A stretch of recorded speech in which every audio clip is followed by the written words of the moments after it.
Hello and welcome you all. Dear students, this session is for quick revision of signals and systems for INSENT exam. That is, this will be the revision section for unit number 1 and unit number 2. बहुत सारे students comment section में पूछ रहे थे कि question किस type पे आ सकता है, या आप लोगों को देखो रिवाइज करते वक्त एक फॉर्मूला का लिस्ट चाहिए जो फाइनल फॉर्मूला का लिस्ट होगा. So I will be making a list of formula as well as I will be telling you हर एक टॉपिक पे क्वेश्चन किस टाइप क्या आता है. So without wasting the time let us start the session. But keep in mind ये quick revision है. इससे पहले अलग अलग टॉपिक पे, हर एक टॉपिक पे मैंने अलग अलग वीडियो बनाया है. So this is the chart of types of signals. First is सीटी और डीटी, कंटिन्यूअस टाइम और डिस्क्रीट टाइम, पीरियडिक और नॉन पीरियडिक, इवन और ऑड, एनर्जी और पावर, डिटरमिनिस्टिक और random signal. This represents the types of signals. उसमें से important अपने लिए ये है सीटी और डीटी. अब इसमें से ये जो टाइप है पीरियडिक और नॉन पीरियडिक, इवन और ऑड एंड एनर्जी और पावर, इसके ऊपर, इस टाइप के ऊपर न्यूमेरिकल्स एक्सपेक्टेड है. अब सीटी और डीटी, सीटी मतलब कंटिन्यूअस टाइम, डीटी मतलब डिस्क्रीट टाइम. बहुत सिंपल चीजें याद रखना है. अगर मैं एक साइन वेव ड्रॉ कर दूं तो इस एक्सिस पे हम लोग लिखते हैं एक्स ऑफ टी, इस एक्सिस पे लिखते हैं टी. टी मतलब टाइम पीरियड. अब जब हम नोटेशन एक्स ऑफ टी लिखते हैं, ये जो एक्स है, this x represents amplitude of a signal and this t represents the time period. This type of signal is known as CT, continuous time signal. That means amplitude of a signal is changing continuously with time, so it is CT, continuous time signal. It is also called analog signal. Same signal, अगर ये same signal मैं pulses के form में draw कर दूं, so signal will be like this. I will use another ink. So signal will be like this in the form of pulses like this. तो कभी भी आप लोग जब पल्सेस के फॉर्म में सिग्नल ड्रॉ करते हो तो इस एक्सिस पे एन लिखना है, इस एक्सिस पे एक्स ऑफ एन लिखना है. सिंपल ट्रिक याद रखना है. थ्रू आउट द सब्जेक्ट कभी भी हम लोग सीटी का कोई एक इक्वेशन और उसको डीटी में कन्वर्ट कर रहे हैं तो सिंपल ट्रिक टी के बदले में एन यूज करना है. यहाँ एक्स ऑफ टी था, यहाँ एक्स ऑफ एन लिख दिया. इस एक्सिस पे टी है, इस एक्सिस पे एन लिखना है. n is known as index. और एक इंपॉर्टेंट पार्ट याद रखना है, हमेशा n का value of n must be integer. मतलब 0, 1, 2, 3 and so on. It could not be 1.3, 2.5 and so on. तो ये n का वैल्यू हमेशा इंटीजर होना चाहिए. इस टाइप के सिग्नल को बोलते हैं डीटी सिग्नल और डिस्क्रीट सिग्नल. नाउ जैसे मैंने बताया कि पीरियडिक और नॉन पीरियडिक के ऊपर न्यूमेरिकल्स आ सकते हैं. Periodic, non periodic, then energy, power और इवन और odd. If the question example is related to periodic or non-periodic, question can be like this: check whether following signals are periodic or not. If periodic, calculate fundamental period. अब इसके लिए मैंने अलग separate video बनाया है. सीटी और DT के लिए थोड़े रूल्स अलग है. Let us discuss one example to get an idea. Suppose एक सीक्वेंस ऐसा दिया है, x of t is 3 cos of 4 pi t plus 5 sin of 3 pi t. देखो ये जो है 3, 5 ये एम्पलीट्यूड से, साइन कॉस हमें कोई लेना देना नहीं है. पीरियडिक का मतलब क्या है, अगर सिग्नल रिपीट हो रहा है कुछ टाइम पीरियड के बाद उसको बोलेंगे पीरियडिक सिग्नल. हमेशा जो गिवन सिग्नल है इससे रिलेटेड स्टैंडर्ड फॉर्मूला लिखना है, a cos 2 pi f1 t. दूसरे टर्म के लिए स्टैंडर्ड फॉर्मूला लिखना है a sin 2 pi f2 t. जैसे मैंने बताया साइन और कॉस, ए एम्पलीट्यूड, इसमें कोई हमें इंटरेस्ट नहीं है. अब ब्रैकेट के टर्म कंबाइन करना है, मतलब ये टर्म और ए टर्म. तो हम लोग ऐसा लिखेंगे 2 pi f1 t is equals to 4 pi t. Similarly, I will compare these two terms, so I will write 2 pi f2 t is equals to 3 pi t. इससे हमें f1 और f2 calculate करना है. पाई टी कैंसिल करेंगे. अब f1 आएगा 4/2, f2 आएगा 3/2. लेकिन ये सीटी सिग्नल है. कैसे आइडेंटिफाई किया, बहुत सिंपल ट्रिक याद रखना है. अगर दिए हुए इक्वेशन में टी नोटेशन है तो उसको बोलेंगे CT signal, continuous time signal. अगर एन नोटेशन होता है we would have called it as DT signal, discrete time signal. अब इससे सीटी सिग्नल है तो T1 निकालना है. कीप इन माइंड टाइम और फ्रीक्वेंसी रेसिप्रोकल होते हैं तो T1 will be 2/4, T2 will be 2/3. इसका रेसिप्रोकल लिया. उसके बाद take the ratio of T1 by T2, तो ये रेशियो आएगा 2/4 डिवाइडेड बाय 2/3, और सिंप्लीफाई करते हैं इसको 2/4 इंटू 2 इंटू 3, तो ये आ गया 6/8। सो ये आ गया रेशियो T1 बाई T2 का 6/8, विच इज सेम एज 3/4। अब देखो ये जो रेशियो है which I got T1 upon T2 is equals to 3/4, it should be integer number. Integer का मतलब है यहाँ पे न्यूमरेटर में या डिनोमिनेटर में कहीं पे भी डेसिमल पॉइंट नहीं होना चाहिए। यहाँ कोई भी डेसिमल पॉइंट नहीं है। अगर यहाँ पे 3.1/4 आता था तो डायरेक्टली यही पे लिख देते थे हम लोग कि सिग्नल इज नॉट पीरियडिक, लेकिन ये इंटीजर है सो सिग्नल इज पीरियडिक। ऐसे लिखना है एग्जाम में, since it is ratio of two integers it is a periodic signal. अब फंडामेंटल पीरियड कैसे कैलकुलेट करना है, देखो इस इक्वेशन से अपने पास आ गया T1 बाई T2 इज 3/4। फंडामेंटल पीरियड कैलकुलेट करने के लिए फंडामेंटल पीरियड T से डिनोट करते, क्रॉस मल्टीप्लीकेशन लेना है, मतलब ये 4 into T1 which is equals to 4T1 और fundamental period T2 is equals to इसका और इसका क्रॉस मल्टीप्लीकेशन ले लेंगे 3T2। अब ये जो T1 और T2 के वैल्यू पुट करना है, यहां हमेशा मिस्टेक करते हैं स्टूडेंट्स। T1 और T2 के ओरिजिनल वैल्यूज, मतलब ये वैल्यूज पुट करना है, नॉट दिस वैल्यू। देखो ऐसा नहीं सोचना है T1 is 3 and T2 is 4, ये सिंप्लीफाई करने के बाद आए हुए आंसर से, तो ओरिजिनल वैल्यूज पुट करना है। So it will be 4 into 2/4 और इट इज 3 इंटू 2/3, तो ये 3 और 4 कैंसिल हो गए। So fundamental period is T is equal to 2 seconds. ये हो गया फंडामेंटल पीरियड। सपोज अगर दिए हुए क्वेश्चन में, I will just manipulate few things, यहाँ अगर पाई टर्म नहीं है तो ऐसा सोच लो, यहाँ ये स्टैंडर्ड इक्वेशन है, यहाँ पाई टर्म नहीं आएगा तो 3t आएगा, तो ये पाई ऐसे रहेगा, यहाँ पे आएगा तो ये 2 पाई आ जाएगा। सेम वे यहाँ पे आ जाओ, फिर ये T1 by T2 I will write the new equation just to get an idea. तो T1 बाई T2, T1 का वैल्यू है 2/4 डिवाइडेड बाय 2π/3, तो it will be 2 into 3 divided by 4 into 2π which is 6/8 pi। पाई आ रहा है answer में, पाई मतलब 3.14, तो decimal point आ रहा है, तो यही पे लिखना है सिग्नल इज नॉन पीरियडिक।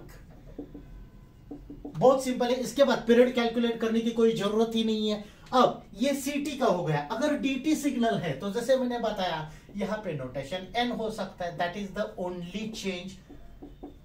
ये इक्वेशन सेम वे यहाँ F1 और F2 तक कैलकुलेट करना है, लेकिन CT सिग्नल है तो हम लोग T1 T2 कैलकुलेट करते हैं।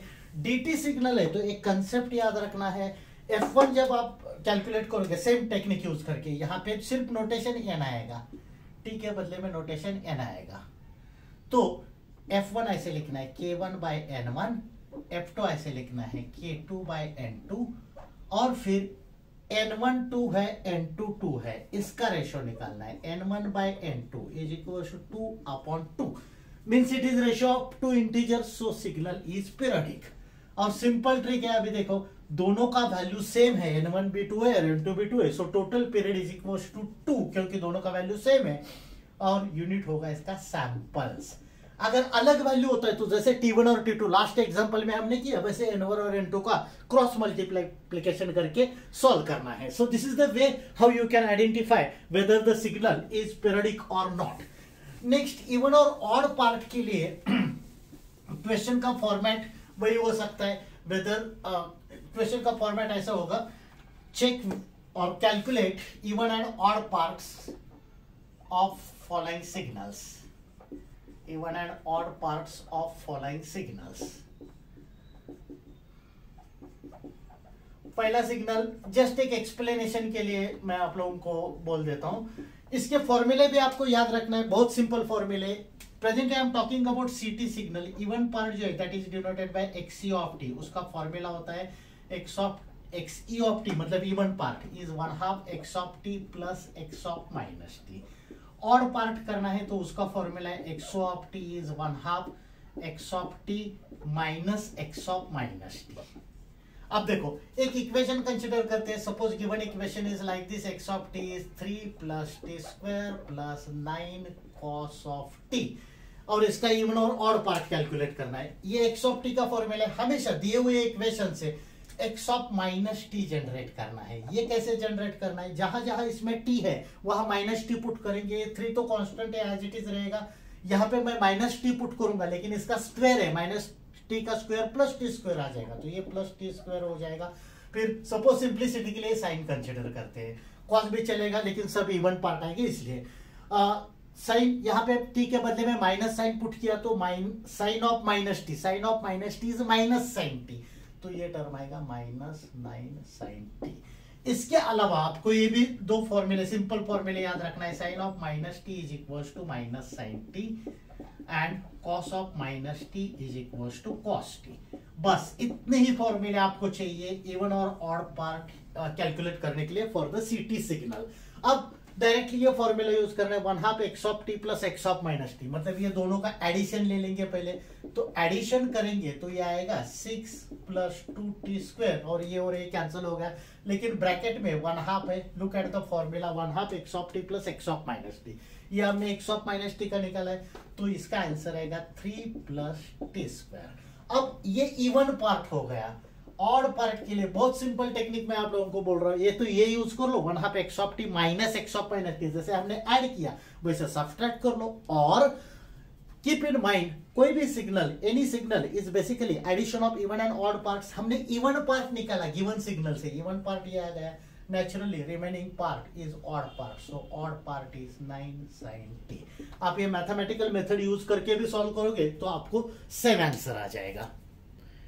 नेक्स्ट, एनर्जी और पावर से related question can be like this, check whether following signals are energy और power and calculate the corresponding value. मतलब एनर्जी है तो एनर्जी का वैल्यू कैलकुलेट करना है, पावर है तो पावर का। ये फॉर्मूले का लिस्ट है, इसके बाहर का एक भी फॉर्मूला आपको नहीं लगने वाला है as far as this energy and power is concern. एक सिंपल ट्रिक याद रखना है एनर्जी और पावर के लिए, अगर सिग्नल पीरियडिक है then and then only it is power signal। अगर पीरियडिक नहीं है तो वो एनर्जी सिग्नल है, मतलब नॉन पीरियडिक है तो it is energy signal. Quickly identify कैसे करेंगे, वेदर सिग्नल इज पीरियडिक और नॉट, ऐसे याद रखना है। कोई भी कोसाइन वेव दिया है या कोई डायग्राम दिया है जो रिपीट हो रहा है टिल इंफिनिटी, तो वो सिग्नल होते हैं periodic signal. For example, if given equation is 5 cos omega naught n, then it is a periodic signal, क्योंकि ये कोसाइन वेव है। अब अनदर इंपॉर्टेंट ट्रिक, कोई भी साइन वेव या कोसाइन वेव है वो पीरियडिक है, मतलब पावर सिग्नल है। इस केस में हमेशा पावर कैलकुलेट करने के लिए, क्रॉस चेक करने के लिए मैं एक टेक्निक बोल रहा हूं आपको, इसका आंसर हमेशा ऐसे आना चाहिए, एम्पलीट्यूड स्क्वायर डिवाइडेड बाय 2। मतलब यहाँ पे जैसे ये इक्वेशन दिया हुआ है, यहाँ पे एम्पलीट्यूड है 5, तो answer must be 5 square upon 2, 25 upon 2, that is 12.5 watt। Then and then only your calculations are correct। Okay, अगर सिग्नल ऐसा दिया है कि e raised to minus 3t u of t, मतलब x of t is equals to e raised to minus 3t u of t। देखो ये exponential signal है तो नॉन पीरियडिक है, तो डायरेक्टली एनर्जी कैलकुलेट करना है। ऐसा कोई भी सिग्नल देख के ही पता चलता है, अगर इंफिनिटी तक है तो पीरियडिक, मतलब p मतलब पावर कैलकुलेट करना है, ऐसे याद रखना है, पीरियडिक का p और पावर का p। नॉन पीरियडिक है, ये छोड़ के, मतलब जो रिपीट नहीं हो रहे वो छोड़ के every signal, almost every signal is non periodic. अगर नॉन पीरियडिक है तो एनर्जी के फॉर्मूले यूज करना है। ये सीटी का फॉर्मूला है, डीटी का फॉर्मूला है, ये सिमिलरली ये पावर के फॉर्मूले। और न्यूमेरिकल सॉल्व करने के लिए आप लोगों को समेशन के 2 फॉर्मूले लगेंगे। ये पूरे सब्जेक्ट के लिए 2 ही फॉर्मूले चाहिए हमें समेशन के, तो ये मैंने लिस्ट बना के रखा है to solve the numericals. Next part is operations on signals. ये मोस्ट इंपॉर्टेंट पार्ट है, मैंने क्या क्या नोटेशन यूज किए उसके मीनिंग लिख के रखे। So for x of n, delay means x of n minus k, advance means x of n plus k, ऐसा याद रखना है। डिले मतलब शिफ्ट राइट, एडवांस मतलब शिफ्ट लेफ्ट। देखो एक्स ऑफ माइनस एन के लिए अगर नोटेशन तैयार करना है तो सिंपल ऐसे याद रखना है। डिले का original notation x of n के लिए एक्स ऑफ एन माइनस के, इसके अंदर प्लस एन माइनस के, उसके साइन चेंज करना है। ये प्लस एन है तो यहाँ माइनस एन, माइनस के है तो यहाँ प्लस के, मीनिंग रिमेन सेम, मतलब डिले मतलब शिफ्ट राइट। एडवांस सेम है, यहाँ प्लस एन प्लस के है तो एडवांस का मैंने लिखा है minus n minus k. To make the thing simple, सिर्फ ये चीजें अगर आप याद रखोगे तो भी कोई भी न्यूमेरिकल सॉल्व कर सकते हो। जैसे ब्रैकेट के साइन देखना है, ब्रैकेट में अगर अपोजिट साइन है तो शिफ्ट राइट। फॉर एग्जांपल ये देखो यहाँ पे माइनस एन प्लस के है तो शिफ्ट राइट, यहाँ पे भी देखो प्लस एन माइनस के है तो शिफ्ट राइट। सेम साइन है मतलब यहाँ पे प्लस एन प्लस के या माइनस एन माइनस के सेम साइन है तो शिफ्ट लेफ्ट। अब एक एग्जांपल मैं एक्सप्लेन करता हूँ। Sketch the signal u of n plus 2 minus u of n minus 3। u of n is unit step. Dear students, before I forget, मैंने already एक स्टैंडर्ड सिग्नल का वीडियो किया है, तो डू वॉच दैट वीडियो, क्योंकि ये जो standard signals हम लोग यूज करने वाले हैं ये तीनों सब्जेक्ट्स के लिए, सिग्नल सिस्टम्स, कंट्रोल सिस्टम्स और पीसीएस के लिए एप्लीकेबल है। ओके, यू ऑफ एन एक स्टैंडर्ड सिग्नल है, 0 से इंफिनिटी तक इसका एम्पलीट्यूड 1 है। क्वेश्चन किस टाइप से आता है, स्केच द सिग्नल, ये मैंने क्वेश्चन लिख के रखा है। यहाँ पे ये दिया है u of n plus 2 minus u of n minus 3। इस टाइप के क्वेश्चन में आपको कोई एक्सप्लेनेशन नहीं लिखना है, just draw the diagram and write down the answer. पहले मैंने बेसिक सिग्नल का डायग्राम बनाया u ऑफ n का। अब ऐसे सोचना है, it is u of n plus 2, मतलब ब्रैकेट के साइन देखना है, plus n plus 2 same sign, shift left. ये डायग्राम लेफ्ट को शिफ्ट करेंगे, कितने पोजीशन से, 2 पोजीशन से। सो ये जो 0 पे स्टार्ट होता था ये -2 पे स्टार्ट हो जाएगा, एम्पलीट्यूड रिमेन्स सेम। फिर माइनस, इसलिए यहाँ पे सब्ट्रैक्शन साइन लिखा, u of n minus 3, bracket के साइन देखना है, plus minus means opposite sign, shift right. कितने अमाउंट से, 3 अमाउंट से। देखो एक बार ये जो प्लस यहाँ का और यहाँ का माइनस साइन, ये जस्ट इंडिकेट करने के लिए कि आपको शिफ्ट लेफ्ट करना है या शिफ्ट राइट करना है। उसके बाद ये ऐसे +2 से शिफ्ट करना है या -3 से शिफ्ट करना है, ऐसे नहीं सोचना है। जस्ट चेक द अमाउंट, मतलब ऐसे सोचना है कि ये डायग्राम मुझे लेफ्ट को शिफ्ट करना है 2 अमाउंट से, ये डायग्राम राइट को शिफ्ट करना है क्योंकि ब्रैकेट में अपोजिट साइन है, राइट को शिफ्ट करना है बाय अमाउंट 3। तो ये डायग्राम जो 0 से स्टार्ट होता था वो 3 अमाउंट से राइट को शिफ्ट हो जाएगा, मतलब 3 से स्टार्ट हो जाएगा। Diagram will be like this. अब इससे ये सब्ट्रैक्ट करना है। सब्ट्रैक्ट कैसे करेंगे, देखो 3 से पहले तो ये 0 है, ये डायग्राम जो भी प्रेजेंट है 3 से पहले मतलब 2 तक, ये diagram as it is draw करेंगे, ये डायग्राम आ गया। अब देखो 3 के बाद everywhere till infinity it is 1, at 3 this is 1 and after 3 also this is 1 till infinity. ये सब्ट्रैक्ट कर रहे हैं तो ये पूरे सैंपल, जैसे 3 का 1 -1 0, 4 का 1 -1 0, लाइकवाइज ये पूरा 0 हो जाएगा। फाइनल सीक्वेंस डायग्राम से लिखना है, go on reading the samples from left to right. ये सैंपल्स है 1 1 1 1 1, सो 5 टाइम्स 1, 0 पे जो सैंपल है वहां पे एरो मार्क करते हैं। This is the final answer. Sometimes in the question ऐसे आता है, सिर्फ सीक्वेंस देते हैं, लेट अस से given sequence is 1 -1 to 1 and arrow is not mentioned. Whenever it is the case, by default consider arrow at first position. So this is the way how to solve the numericals for operations of the signal. ये मैंने discrete के लिए बनाया है। Same logic is applicable for continuous signal. Same rules आपको continuous के लिए भी apply करना है। Only the thing is that instead of notation n, there will be notation t. Next is types of systems. Unit 1 का last part है। ये मैंने टेबल बनाया है, this indicates there are different types of systems. अब देखो इस पूरे सब्जेक्ट में थ्योरी बहुत कम है, बेयर मिनिमम है। अगर क्वेश्चन थ्योरी का आता है, for example define system and what are its types, तो मैंने अलग से वीडियो बनाया है सिस्टम के ऊपर, so just refer the definitions of systems, but numericals are usually expected. Question can be like this: identify whether the following system is static or dynamic, TV or time variant or time invariant, linear, non-linear, causal, non-causal, stable, unstable। सिर्फ आपको ये basic चीजें याद रखने हैं। x of n को बोलते हैं present input, x of n minus के n को बोलते हैं past input, x of n plus k को बोलते हैं फ्यूचर इनपुट। फॉर एग्जाम्पल ये क्वेश्चन में ऐसा दिया है कि equation y of n is equals to x of n plus 2, ये क्वेश्चन में दिया है। तो ऐसे सोचना है, पहला टाइप स्टैटिक और डायनेमिक। स्टैटिक का डेफिनेशन क्या है, सिस्टम का आउटपुट अगर सिर्फ प्रेजेंट इनपुट पे एग्जिट करता है, मतलब प्रेजेंट इनपुट पे ही डिपेंडेंट करता है, एग्जिस्ट करता है, then and then only system is static. एक भी पास्ट या फ्यूचर इनपुट है तो सिस्टम बिकम्स डायनेमिक। इसमें देखो x ऑफ n प्लस 2 मतलब n plus k future input है तो यह सिस्टम डायनेमिक हो गया। फिर टीवी और टीआईवी दैट इज टाइम वेरिएंट और टाइम इनवेरिएंट, इसके लिए 3 अलग अलग स्टेप्स है। ये सिंपल है और लीनियर और नॉन लीनियर का भी एक मैंने सेपरेटली वीडियो बनाया है क्योंकि ये थोड़ा लेंदी टॉपिक है, तो इसका प्लीज वीडियो एक बार आप डिटेल में देख लो। नेक्स्ट इज कॉजल और नॉन कॉजल। देखो कॉजल कब सिस्टम होता है, अगर सिस्टम का आउटपुट प्रेजेंट और पास्ट, मतलब मेक इट मोर सिंपल, ऐसे याद रख लो, अगर सिस्टम के इक्वेशन में एक भी फ्यूचर टर्म है, मतलब like this, then and then only system is non-causal, otherwise it is causal। इसमें एक फ्यूचर टर्म है, so it is non-causal। Stable और अनस्टेबल, सिस्टम का अगर मैंने इनपुट फाइनाइट अप्लाई किया तो आउटपुट फाइनाइट आ रहा है। देखो इनपुट मतलब x, अगर मैंने फाइनाइट अप्लाई किया तो आउटपुट भी फाइनाइट आ जाएगा, सो सिस्टम इज स्टेबल। अगर किसी भी इक्वेशन में आंसर इंफिनिटी आ रहा है, then and then only system becomes unstable. जैसे मैंने बताया ये टीवी और टीआईवी के 3 स्टेप्स है, वो देख लो।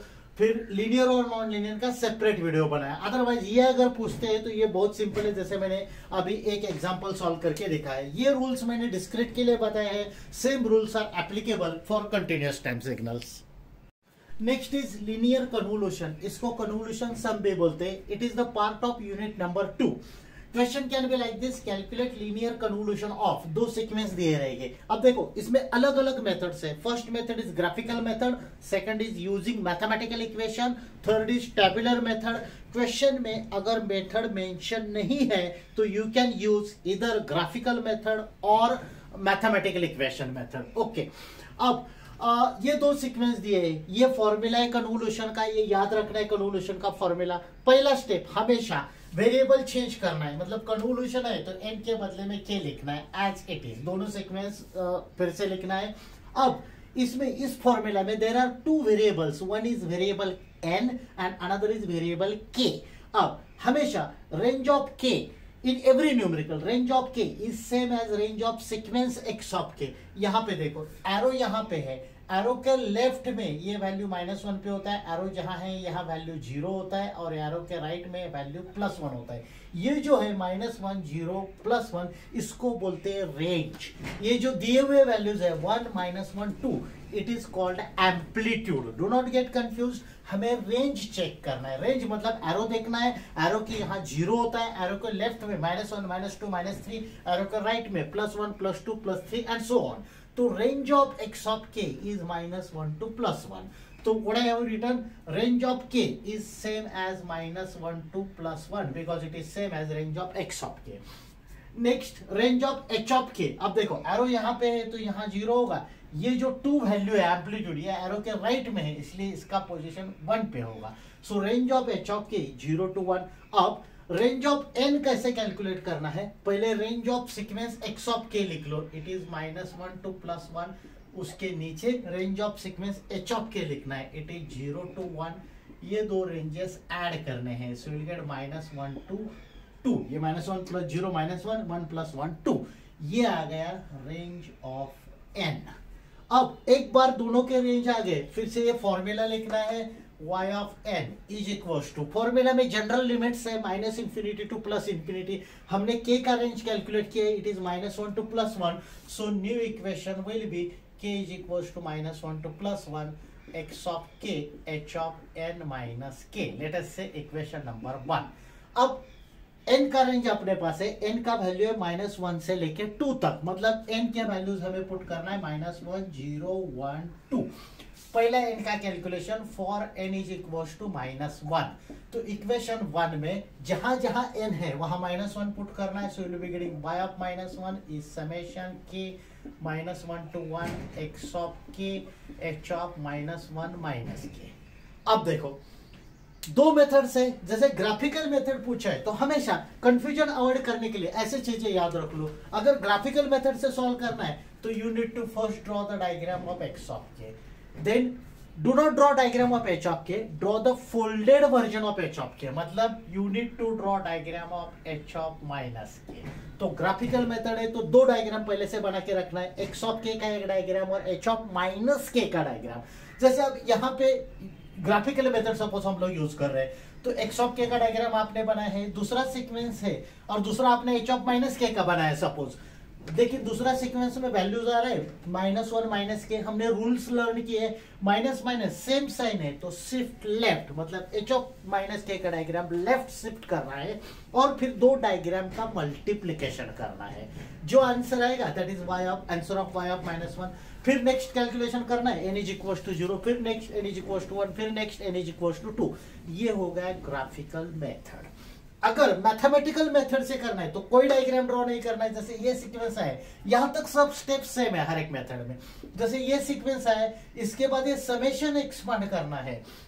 देखो समेशन के टर्म्स में है, के का रेंज कहां से कहां तक है, -1 से +1, मतलब पहले के का वैल्यू -1 पुट करेंगे तो आएगा x of -1 h of minus, मैं ऐसे लिखता हूँ -1 माइनस ऑफ -1, क्योंकि के का वैल्यू हम लोग -1 पुट कर रहे हैं। नेक्स्ट के का वैल्यू 0 पुट करना है तो ये आएगा h ऑफ -1। नेक्स्ट के का वैल्यू 1 पुट करना है तो आएगा h ऑफ -1 ऐसे।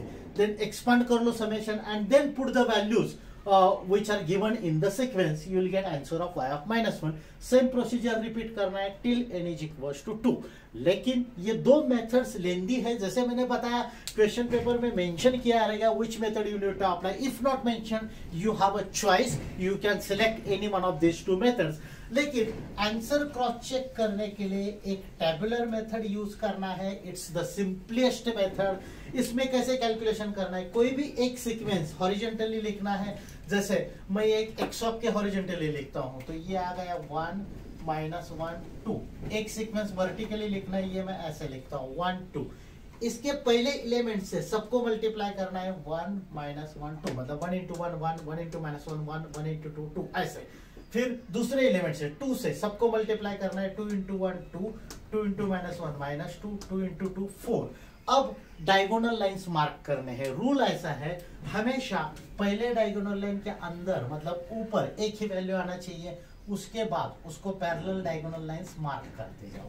अब इससे डायरेक्टली आंसर लिख सकते हो। कैसे लिखना है, ये आंसर होगा y of n is equals to, पहले डायगोनल लाइन के अंदर वैल्यू है 1, दूसरे डायगोनल लाइन के अंदर ये दो वैल्यूज आ रहे हैं 2 और -1, इनका एडिशन करना है, मतलब 2 -1 ये आ गया 1।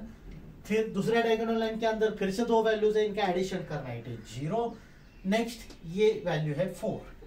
This is the answer of convolution. ये आप टेबुलर मेथड से करके रखोगे तो बाकी कैलकुलेशन अगर ग्राफिकल यूज कर रहे हैं या मैथमेटिकल कर रहे हैं तो कैलकुलेशन फास्ट हो जाता है। एरो का कैसे सोचना है, बहुत स्टूडेंट्स इसमें भी एरो के लिए कंफ्यूज होते हैं। देखो ध्यान से सुन लो, इसमें ये एरो एक्स ऑफ के में -1 पे है, मतलब एरो यहाँ पे है।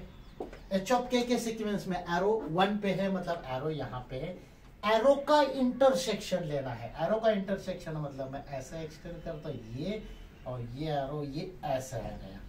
अब देखो एरो का इंटरसेक्शन कितने नंबर डायगोनल लाइन पे आ रहा है। जैसे ये फर्स्ट नंबर का डायगोनल लाइन है, ये सेकंड है, ये थर्ड है, ये फोर्थ है, तो एरो का इंटरसेक्शन सेकंड नंबर डायगोनल पे आ रहा है, इसलिए सेकंड पोजीशन पे एरो मार्क करेंगे आंसर में।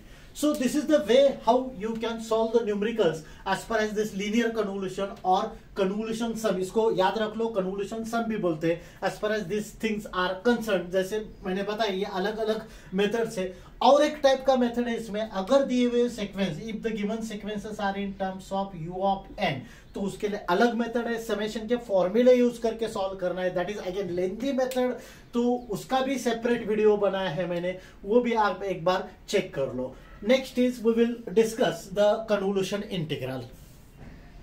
The next part is convolution integral, मतलब convolution of continuous time signal।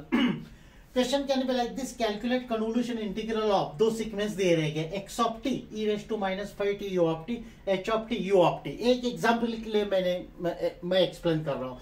Convolution integral के लिए ये दो फॉर्मूले आपको याद रखना है, इधर दिस फॉर्मूला और सेकंड फॉर्मूला। कोई भी फॉर्मूला यूज करोगे तो आंसर रिमेन सेम।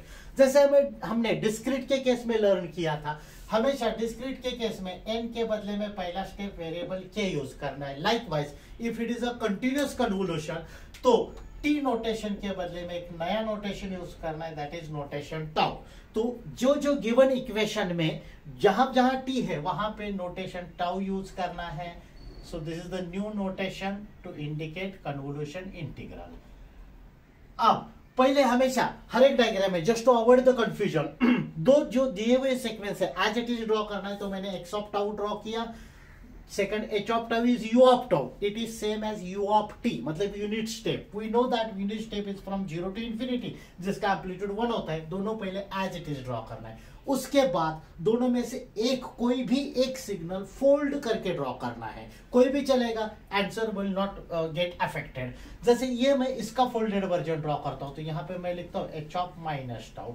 फोल्डेड मतलब ये पूरा पॉजिटिव में है, तो फोल्डिंग करने के बाद पूरा सिग्नल ये ऐसा नेगेटिव साइड में आ जाएगा, माइनस इंफिनिटी से 0 तक एम्पलीट्यूड 1 हो जाएगा। अब इंपॉर्टेंट पार्ट ये है, इसमें 3 कंडीशंस अप्लाई करना है। पहले 0 ओवरलैपिंग। What's overlapping?